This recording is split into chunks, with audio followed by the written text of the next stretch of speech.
प्यारे बच्चों, आज हम नेताजी सुभाष चंद्र बोस की 125वीं जयंती मना रहे हैं और जिसे मनाया जा रहा है पराक्रम दिवस के रूप में। तो चलिए जानते हैं नेताजी के बारे में कुछ बातें। नेताजी सुभाष चंद्र बोस ICS पास कर जब भारत आए तो उन्हें यहाँ एक लिखित परीक्षा में बैठना पड़ा। परीक्षा के समय उन्होंने जब प्रश्न पत्र देखा तो उनकी भौहें तन गई। उसमें अनुवाद के लिए एक अंश था, Indian soldiers are generally dishonest. भारतीय सैनिक सामान्यतः बेईमान होते हैं। परीक्षार्थियों को इसका अपनी अपनी मातृभाषा में अनुवाद करना था। सुभाष बाबू ने इस प्रश्न का विरोध किया और निरीक्षकों से कहा, आप इस प्रश्न को काट दीजिए। यह प्रश्न आवश्यक रूप से रखा गया है, काटा नहीं जा सकता। यदि आप इसे हल नहीं करेंगे तो इतनी बड़ी नौकरी से हाथ धोना पड़ेगा। निरीक्षक की ये बात सुनकर सुभाष बाबू तिलमिला उठे और प्रश्न पत्र फाड़ते हुए बोले, यह रही तुम्हारी नौकरी।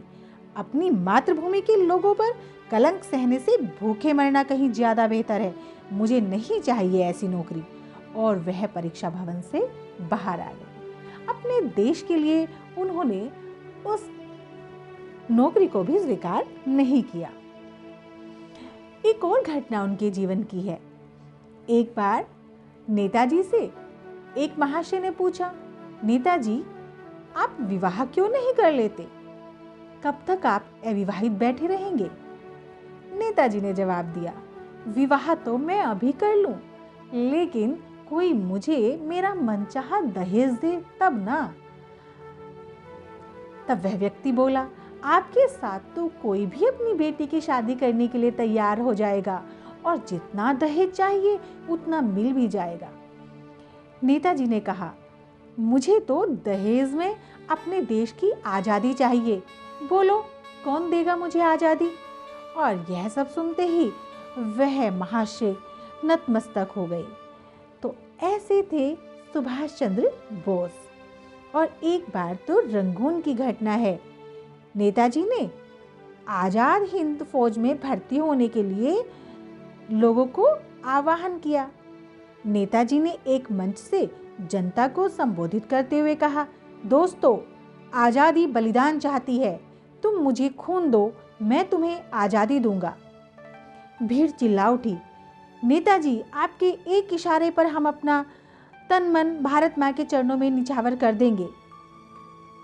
तब नेताजी ने कहा, ठीक है दोस्तों, आगे आइए और इस शपथ पत्र पर हस्ताक्षर कीजिए।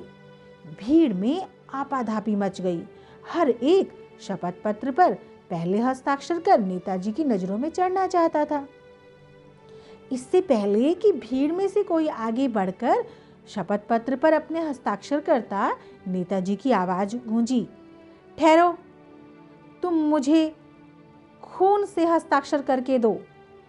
जो आजादी के लिए सर्वस्व समर्पित करने को दम भरता हो वह अपने खून से हस्ताक्षर करे। और भीड़ की सिट्टी पिट्टी गुम हो गई। लोग धीरे धीरे खिसकने लगे, लेकिन अचानक 17 लड़कियां आगे बढ़ी और उन्होंने अपनी कमर से छुरियां निकाली, अपनी उंगली काटकर शपथ पत्र पर हस्ताक्षर कर दिए। ऐसे थे नेताजी और ऐसी थी उनकी सेना। उन्होंने महिलाओं को भी अपनी आज़ादी की लड़ाई में सम्मिलित किया।